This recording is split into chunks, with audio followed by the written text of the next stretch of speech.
We're back. So a short break that time because we're trying to catch up with the fact that we've been late for every single one of the interviews so far. Been some interesting interviews today. It's been great. Anyway, we're actually starting now with the one we should have started first. So if you were following the website, apologies, I had the interviews in the wrong order. No, it's not my fault. They just decided to do things differently. That's artists for you. That is artists for you. To upset everybody. No. So we've now got Chris Davies, who should have been first, but he's now here. Hello, Chris. Hello there. So, but one thing I didn't get wrong is that Chris does sculpting. Yeah. Yes. And here we have...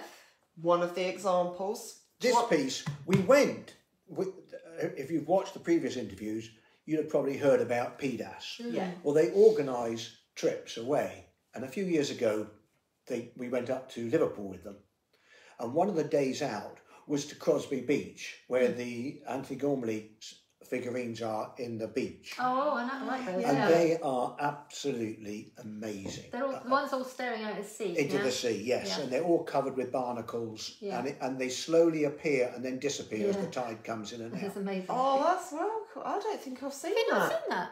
It is well worth going. How many are there?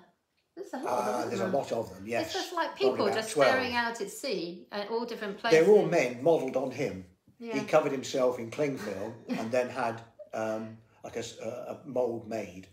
And so they're life size? They're life size, yes. Yeah, because I've never seen them in the flesh. I've No, only they seen are life pictures size. Yeah, they're good size. I mean, probably 6 foot at least. Whereabouts is this again? Crosby Beach, You which is absolutely just do. outside of Liverpool. Okay. It's really interesting. So the sea comes in and they get covered up. Most of them, don't they? Yes, Or they all do. of them All get of covered them. up? Yes, Yeah. they get covered up, and then as the tide goes out, slowly they emerge. Yes, And- really and- interesting. and- quite and scary. the- It's really interesting. The idea. salt water and the barnacles and everything else has Yeah. done wonders to them. I think it's added to them. Yeah, Yeah. absolutely. It would, wouldn't it? But on the beach, which was, it was like children set inside a sweet shop. On the beach were all these bricks that had been, the story is that years ago, local builders were encouraged to dump their brickwork, their old brickwork, which would now be illegal, but to give it some sort of protection to the beach. Oh, right, But okay. over the years, the bricks had all become washed and moulded. And there were bricks everywhere. And several of us, I wasn't the only one, were going round picking up bricks like Are there's these some of no the bricks? tomorrow. And these are some of the Wow. bricks. God, I would like to get it a bit It's closer. quite heavy. It is quite heavy. If you can do it, the honours, I don't want to touch it. Just there we go. So we Mind can. your back. It's all right. And that is some of the bricks that you've That found. I picked up, So yes. did you put the holes through them, I or were put they the- like that already? No, I put them together But and created this. the holes. No, the holes were already there. Were they? They're created by the sand and the sea. Wow, So amazing. It's a sort of It's really nice. a slight cop-out because I didn't actually sculpt it. Yeah. Nature did that. Yeah, but that's But So I- it is sculpture, isn't it? But It it is is because you sculpture. put it together. I put it together, What do you yes. call this one? It's got a name. I probably have, but I've forgotten. But what I also had real pleasure. I was asked to do some work for an exhibition for blind and partially sighted. And the idea was that it were called For You to Touch. And the whole idea was for people to come in Yeah. who couldn't see it, who could then feel it. Can I do it? Of course you can. I'm going to close my eyes. Yes. I know this sounds bizarre, but No, you but no, close you're your right. eyes, you get a Yes. real good feel of it. I wonder how old these bricks are. Exactly. yeah. They've got to be So 50, we go 60, by the something like texture that. Probably. and They're very rounded, aren't they? They are, yes. Yeah. And it was cold as well when you fascinating touch talking to people whose sight was impaired or blind Yeah. because they couldn't see your mistakes. They were purely took a blind eye judging. to it. Exactly. That was the wonderful Sorry about thing about it, was that they weren't prejudging it. They weren't coming that's in it. and saying, oh, I don't like that, or Yeah. that's good. It was only until they could actually touch it. And of course, they possibly hadn't had the opportunity in the past to actually touch sculpture. And some people, even the sighted people, were reluctant to touch Really? because they'd been brought up from a very early age. Don't touch, don't touch. Yeah, And we we are, said, aren't no, the whole idea Is is to touch. for you to touch. Yeah. And they had all sorts, they had fabric as well and all sorts of Yeah. pieces of work. I wasn't the only one, it was at the Red House. I did I one like it, it's Highcliffe really nice. castle as well, yes. So that's been a real... It's amazing. I find with my art Yeah. that it gives a lot back. I get a sort of a return, if you like, from people's reaction from it, as well as the pleasure I get from, I say, struggling or challenging myself to do it. Yeah. So it's a bonus. So how long have you been doing this type of thing, Chris?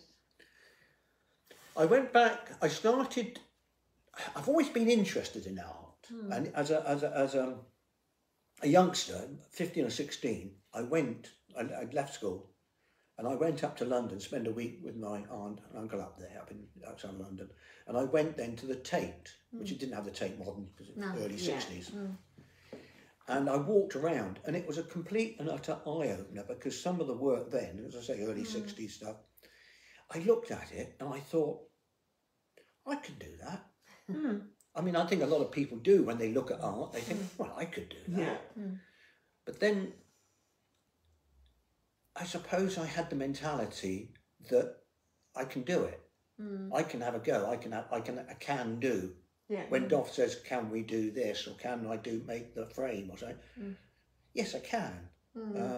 Not always successful. not always works. Not always works. But if you start out with that can-do attitude, it's amazing what you can achieve. You know, you can convince yourself that yes, I can have a go at that. I can do that. True. And so I've always made things. My father was a cabinet maker, and I had the opportunity from a very early age, probably about 5 or 6, to create things in his workshop. My mother was always a bit wary about me using the tools, the saws and the chisels. But my father's reply was, well, if he cuts himself, he'll only do it once. Yes, And you learn. Very quickly not to do it again. So I made toys, basically, aeroplanes, boats, because it was just the 40s and 50s when there wasn't the choice, and possibly my parents didn't have any money, spare money, to buy things like that. So I started making things and getting used to using tools, working with my hands. And of course, my subsequent career, I went into the motor trade, working with my hands. Then when we got married, we had very, very little money, and then I don't want to sound poverty, it was just a situation. It's just how it is, isn't it? Sometimes that's how life is. I needed a bed, so I made a bed. My head was, well, I can make that. So I brought some timber and made a bed. Wow. A bit rustic, but it worked. It stayed up. I made. Never be able to forget that I made this wall unit. They had these very expensive wall units. They're in fashion now, white wall units called Opus 70. And I made it out of melamine and everything else like that. And my friend called it Opeless.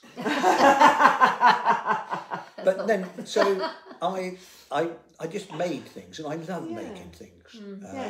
I never call myself an artist. Okay.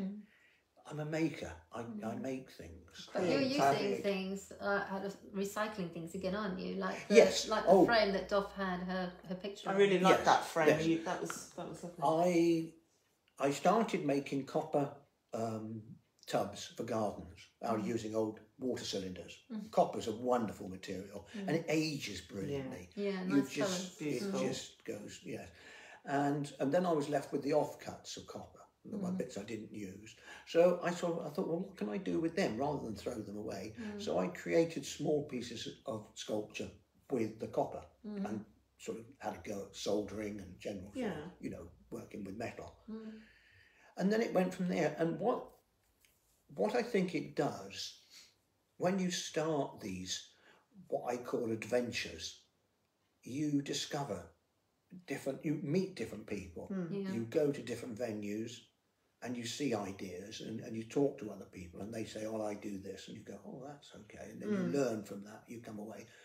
I did go to evening classes back in the early 80s to do wood carving. I probably didn't get off to the best of starts, because I was a complete beginner, novice, and I took along a piece of yew, and I was told that you don't carve yew. You can turn it, but you don't carve it. And when I asked, they said it has the devil in it. Okay. And what yew does, or has the characteristic of is that once it's cut and left to dry, it splits. So a bit like pottery in a kiln, you create a piece of pottery, put it in the kiln, and you hope then that, in the heating process, that it stays in one piece. Yeah. Or with you, it splits. So people always used to think that it had another hand involved, which I quite like. Yeah. I quite like this idea that perhaps I don't have the final say in how a piece looks. It's sort of...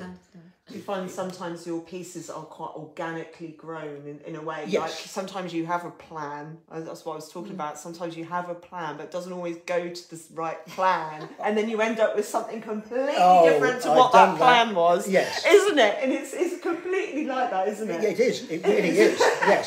And I'm thinking to myself, well, that's not what I wanted. No, but you know what? Right. I don't think it looks too bad. And I'm thinking, thank you very much. Whoever's out there who's ever had that, input into it. And I won't say I feel, I don't know, I feel like a collaboration. It is with the material. Yeah, that's it. And with nature in general. Yeah. And I love working with material that's had a previous life. Yes. And this piece here. Yes. Let's have a look at another one. The texture of this is lovely. It's really smooth. This was, I was told, was a counter from a shop. Really? Can you see that? And that's big enough, what isn't it? I did find out, which was quite interesting, I was working with another piece of mahogany, and I was saying... You're going to move that one. I was, saying that hardwood now is extremely expensive. Yeah. But back sort of 30, 40 years ago, hardwood was not really much more expensive than ordinary softwood. No, so people used hardwood in all sorts of tabletops, windowsills. And this was a countertop. And I love this damage, this scarring. Yeah, I was going to say, you can sort of see like little bits in it. And I didn't want to take that out. No. Because... it's the character, isn't it? Do you know what type of wood this is? I think it's teak. Oh no, it might be mahogany. No, sorry, mahogany. Mahogany. Yes. I wonder if we can get it in a bit closer so we can get people to. I love wood actually. And it's a sort of Hepworth designed or inspired piece, because I think once you sort of start the adventure with art, you do start to look at all other, like Doff does, going online and seeing different embroidery work, and that gives you great inspiration, because people say, where do you get your ideas from? So what was the inspiration for this piece?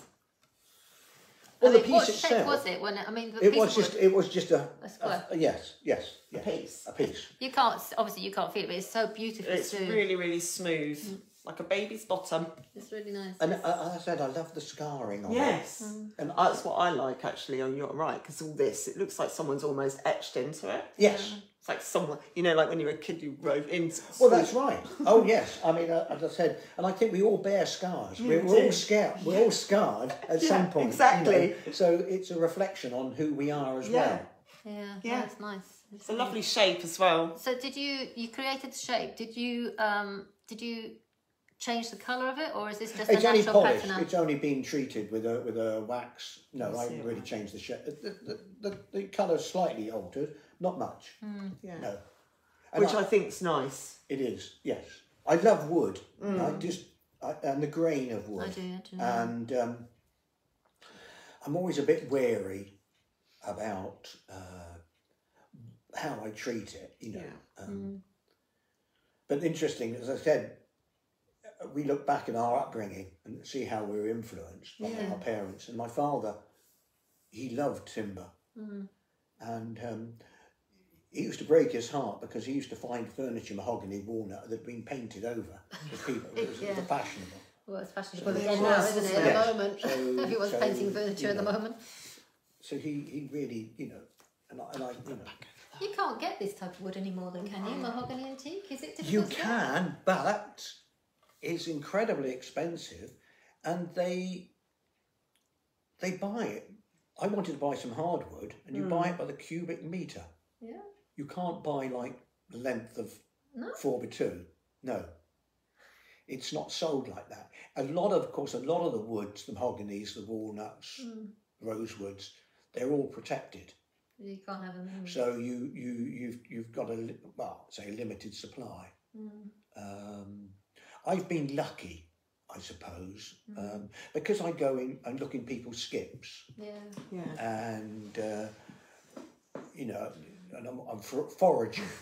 You always see your little head pouring out the skip. Or inside, yes. All the legs dangling out. I mean, there's quite a few people say, well, that's where it should end up. I fell in one of those wheelie bins once.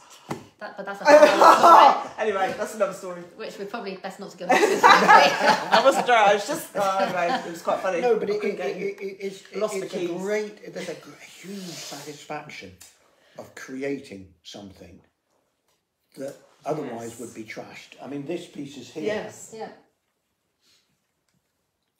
I mean, this is very much sort of based on a... Get that in there, I don't want it on here. And these are all reclaimed materials. Yep. The mahogany cutout, these circles... It's mahogany here. Were, I say the offcuts. I did a piece which was a series of circles which I'd filled with coloured perspex, which will be exhibited in the forthcoming. Where's that, Chris? Venue 96. 96, not 6 or 9. 96. Albemarle Road. And if you know Waitrose in Winton, you go past Waitrose on the left, you come to St Luke's Church, you turn left at St Luke's, first right, first left, that is Albemarle Road. Right. Okay. There will be signs there. It will be signs. So there'll be signposts. So good. So this was offcuts. These were all offcuts that you've reused. The base, which I could not believe I say not luck, I suppose it is luck. I've recently got into reusing pallets. Okay. Oh, yeah. And one of the pallets that I got from a local shop, with their permission, up in Kingston, was this wonderful hardwood. And it's not your normal pallet wood. Okay. I have no idea what wood it is. That's pretty substantial, isn't it? Yes. So I, found it. So there's, and then, as I said, I worked with this piece using, as I said, offcuts. Yeah. No, that's nice. And it's the same way Doff has done this with her textile work by using just pieces. So That's this can turn it. I am going to turn it. Yes, there you go. Nothing's going to break. Fall off, please. Please don't, because it would be my fault. That'd be typical. That turns.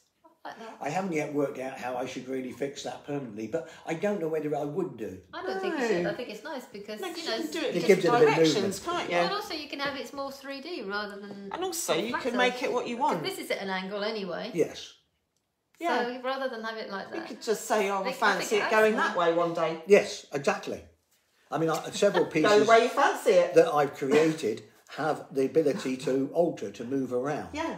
Otherwise, you get bored with them, don't I've you? seen You it. sort I've of- seen quite a lot of your work, and I know you have an obsession with fishies, Well, yes, at the moment I do. which I don't. actually like. I like your fish. Well, we did we were at our friend's open garden yesterday, and many years ago I created these perspex fish, which are hanging trees, rather like Christmas decorations, but they're fish, Yeah. and they move in the wind, Yeah. so you get this sort of swimming. I don't know if I've seen these. No, well. Anyway, when I was there, one of the ladies that was visiting the garden said, "Oh, are you the man responsible for the fish?" And I went, "Fish? What fish?" Did you go fishing the other day? And she said, I said, "Oh yeah, they've been there a few years. They weren't like put there yesterday. They were many years ago." Okay. I said, "Yes. Well, could I order some more?" And I went, "Right, okay, we can do. We make some more, because it's just perspex. I say just perspex. It's odd offcuts of perspex, Yeah. which I then spray in various colours, and we've got them at home, and it's quite interesting. We've got them on a shrub, which is It's a climbing hydrangea. climbing hydrangea, which at different times of the year has different amounts of growth on it. Yeah. So sometimes the fish hide, and sometimes as the winter comes, they So become more cute. exposed. Do they kind of almost glisten as well? Because Well, they of the can do, perspex? yes, because they move, yes. Yeah. And because then you suddenly think, what's that? Yeah. Because it goes So- like that. It goes And like I do that. love movement in sculpture. I think Yeah. it's sort of... So how do you shape it then? Does it actually shape like that, or is it just? No, these are flat. I have done some... I did some for Doff in aluminium. Yeah. And I made them curved. Yeah. The new fish, which will be in the exhibition, At 96. We're beginning to remember it gradually. well, I know, sorry.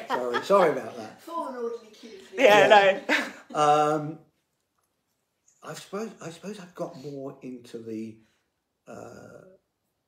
structure, to carving, wood carving.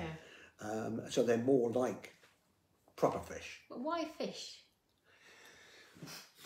Because I've seen a lot of your work, and you use fish a lot in all sorts of different ways. Sometimes Well, it's someone like did resin, suggest sometimes the wood. other day, and I found it a bit of an odd comment, but I can understand sometimes where they come from. They said, "Do you think you were a fish in a previous life?" Right, okay. So I went, "Okay." No, I think You couldn't remember. I don't remember. No, exactly. No, I think it's such a beautiful shape, Yes. Yeah. and from a practical point of view, fish tend to work. That shape gives them this way of speed in the water, and even penguins. I know they're not technically fish, penguins. but they change They're totally dynamic. when they're underneath water, Yeah.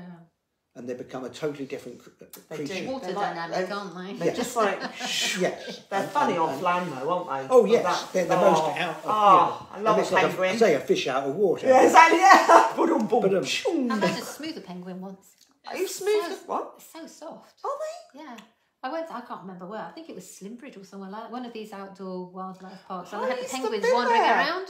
And this little one just came up to you basically. It's like, Oh, I love a And penguin. I think sometimes people, when I've done some abstract work, people struggle to get it, to understand what it is I've done. By doing a fish, you create something that people recognise and relate to better than just a jumble of stuff. I've done jumbles of stuff and I've loved them. Yeah. But they don't send out the same message, or it's not an easy message that they send out. I can understand that because because something like a fish or an animal or something like that, people instantly can relate to something which is an object, whereas something that is organically thrown together, you understand it, but they don't understand it. They're just seeing the rubble or whatever exactly. it is. Oh, I couldn't agree more. I mean, So, this is That's why it's the association, isn't it? Of something, Yeah. seeing something that that is a fish. But how you've done the fish. when we had is our different. exhibitions Yeah. at Upton, what I loved some of my work, I would ask the people that were looking at it what they thought it was and what sort of message did it send out. Interesting. And I did one which was a crushed dustbin with 3 spanners coming out of the top. I know it sounds a bit odd. Do you remember that? And in my head, I'd created this liner, this ship's liner, and the 3 spanners were the funnels. yeah. And the way it was, but the way how it started, I over the years I collected all this rubbish, junk stuff. And Doff saw it one day and she said, "Oh, I like your new artwork." And I went, "What new artwork?" and she was quite serious. She wasn't winding me up. No way. So I looked at it and I could see this boat shape because the way it had been flattened. Yeah. It created this, I thought, yes, that's got possibilities. So I created some rivets as portholes and covered the top in lead. And we called it rather, I don't know, we called it bin liner. But we had it in the exhibition at Upton, and I was asking people what they thought, what they saw in it. And it was quite amazing that the reaction we got from people. Imagine. Somebody thought that it was a person drowning, and these were the hands coming out of the water. Somebody thought it was some lobsters in a boiling pot. I mean, these are genuine. You quite sort of stand back and think, really? And then I asked this mother, and she was there with her son, probably about 7 or 8. And I said, "What do you think it is?" And he sort of looked at me in an absolute, "Well, you know what it is," he said. it's a boat. You know, why it's obvious. It's obvious, you know. Are you stupid? It's a boat. And the mother said, where can you see a boat? And that boy looked at his mother and thought, you're just as stupid as he is. You know, and it was absolutely sort of, you know, and I thought, yes. It takes a child to see this. Exactly. That's exactly that's what I love about doing some of my work. Yeah.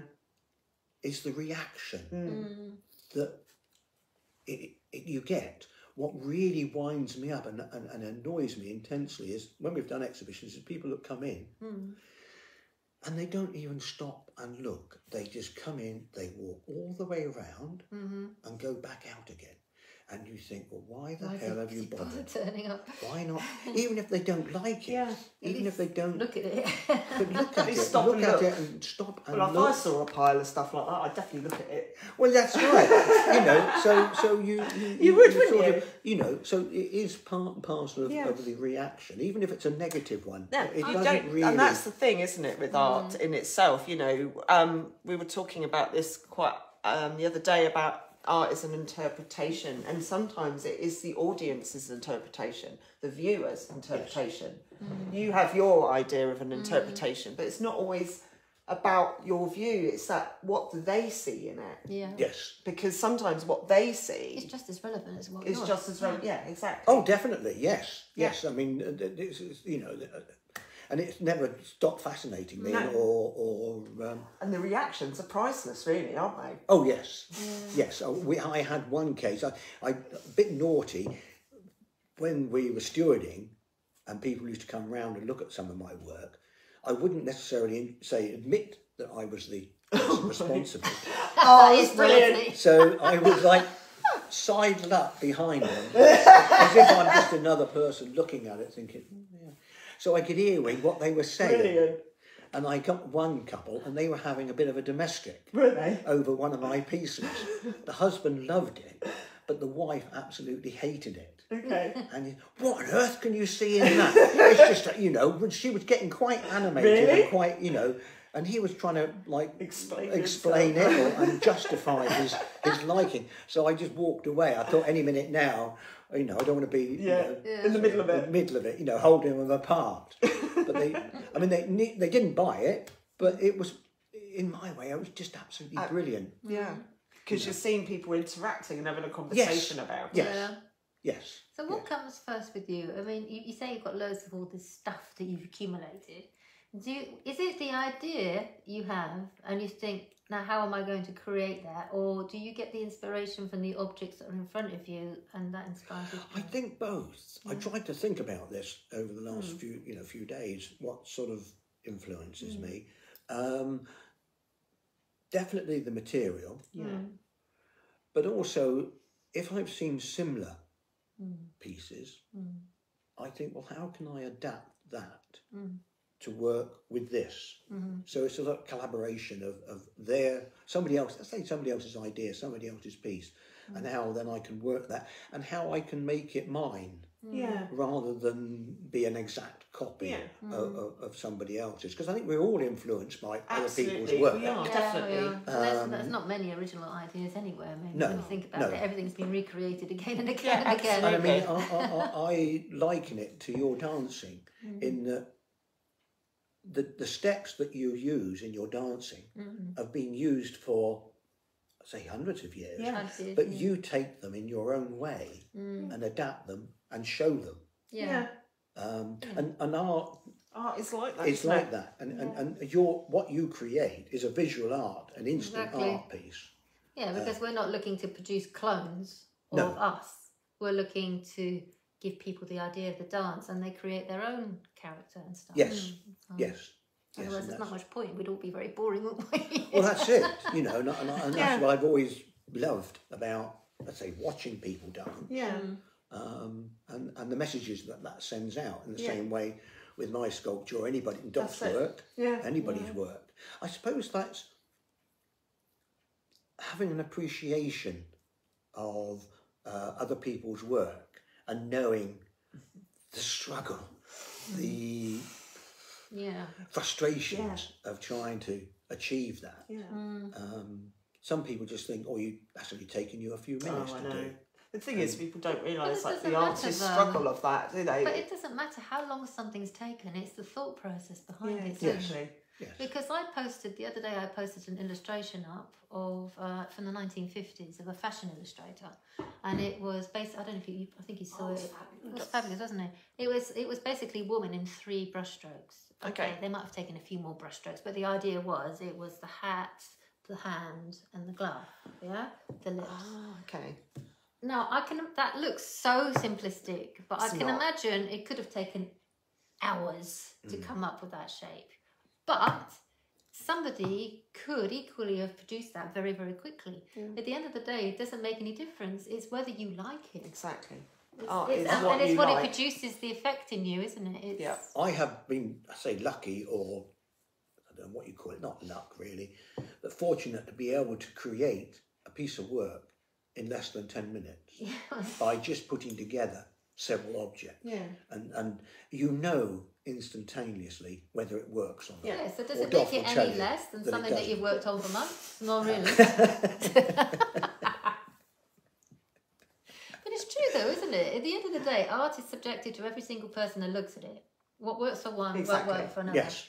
So that's why we need the variety in our lives. Doesn't really have a lot of importance in this. Yeah. It's whether at the end of the day somebody likes it or not. Yeah, it is. We were talking about that. When was it? A few weeks ago. Yeah. We were talking like art is an interpretation, and art is something that you either like it or you don't. But also the part where people don't realise what the thought processes are behind what the artist is doing. And sometimes we don't even know ourselves. No. Yeah. Like we were talking just then, weren't you? Yes. You sometimes you see it, you plan it, and then it comes out completely the other way. But then I kind of feel like that's meant to be. Yes. Yes, I quite agree. I mean, this is, as I said, the piece going back to my original piece with the U is that, yes, I can understand the frustration of somebody that's carved, something specifically. It was used originally for a lot of religious work. And of course, then it's split. Well, it goes back to Druidism, doesn't it? Yes. It's meant to anyway. Yes, so it's something which is, thousands of years. It's quite a sacred tree, isn't it, I think? The yew. It's got quite a lot of connotations to it. Yes, it has. Yes, yes, it has. Have you ever used you again? You? Have you used it? Don't they use it? You used it again since then. I use it. I don't think I have. Because the yew is a very strange tree because everything that's underneath it dies. Yes. Yeah. Basically, and you find it in graveyards a lot because they say that it's the Druids originally. Because it's a very old tree. Yes. Several thousand years, I think. Yes. Or at least 1,000. I think we've got a few examples in Dorset, actually, that are very old. But, yeah, it's a very strange tree. It's got a lot of stigma with it, hasn't it? Yes, yes. But I still have the piece. Yeah. And it's interesting, I think, and we probably all do this, if we look back on some of our early work, we see how basic and sort of, that's not that good, but it sort of comes and goes. Yeah, it does. I think we all have a relationship with our work. Yes, absolutely. And that can vary from one day to the next when either we love a piece and then we slightly go off it or we think it's... or then you change it or you just completely obliterate it in my case sometimes. Sometimes you just want to get it out and rip it up the and start thing again. about painting, of course, is that you can do that. Yeah. With sculpture, it's not that easy because once you've carved a piece, you can't sort of like go back and add pieces on it or sort of, build it back up again. This is why sculpture is so impressive, isn't it? It is. It's a one-off. What is your influences in sculpture work? Hepworth, Moore, Henry Moore.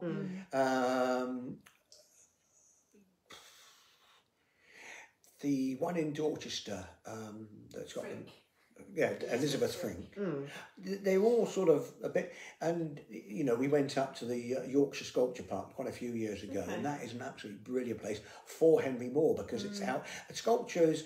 It's a difficult one. I suppose it's the same with paintings. Yeah. It's the location that can sometimes make or break. Yeah, absolutely agree with that. And you have it in the wrong location and it's dead. Yeah. And the same with a painting, really, the wrong frame or the wrong. Yeah, it can kill it, can't it? Yeah, exactly. And that's true. And that is true. Especially sculpture, I think it does have to marry the surroundings it's in. Yes. So you, what I mean? You know. Anyway, we're going to, sorry Chris, you were going to say. Thank you very much. Thank you very much. We are going to have to bring this to an end because once again we've overrun. We've overridden again. We've had 3 great interviews today. Yes, absolutely. So, brilliant. yeah, thanks very much to the 3 again. Dorset Arts Week. Dorset Arts Week. And Venue PDES. 96. Winter Banks 3. And PDES. Poole East Dorset Art Society. Yep, 96. They're not 96. No, No, I just feel 96. You feel 96. We have got the... Anyway, enough of that. Anyway, that's it for this week. We'll be back Thank with you. some more artists next week. Thanks to our guests. It's been fascinating. Thank you very much. No, it was great. And Thank have you. a good rest of the week. And we'll see you See you next next Tuesday. Bye.